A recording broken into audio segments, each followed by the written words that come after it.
আজকে আমি tomato sauce বানাবো, বা এটাকে পিৎজা সসও বলতে পারেন, কারণ এটা আমি বানাই শুধু পিৎজাতে দেওয়ার জন্য। কিন্তু আপনারা এটা বাজারের সসের মতো করে বিভিন্ন ভাজা পোড়া দিয়েও খেতে পারবেন। তো হ্যালো বন্ধুরা, আসসালামু আলাইকুম, সবাই কেমন আছেন? এই দেখেন 2 কেজি টমেটো কিনে নিয়ে এসেছি। এটাকে প্রথমে ধুয়ে সিদ্ধ করে নেব, তারপরে চোচা ছাড়িয়ে ব্লেন্ডারে ব্লেন্ড করে নিয়েছি।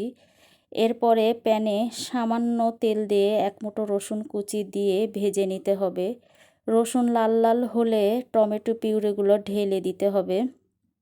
তারপরে একে একে লবণ আন্দাজ মতো, মরিচের গুঁড়া, গোলমরিচের গুঁড়া, চিনি এসব দিয়ে জাল দিতে হবে।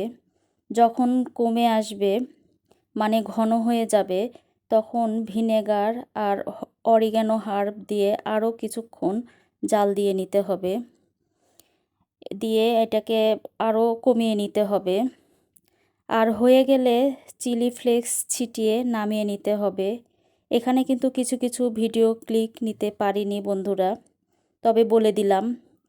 আর এটা হচ্ছে আমার ফাইনাল লুক, বয়েমে তুলে নিয়েছি। তে কেমন হয়েছে অবশ্যই কমেন্টে জানাবেন। আল্লাহ হাফেজ।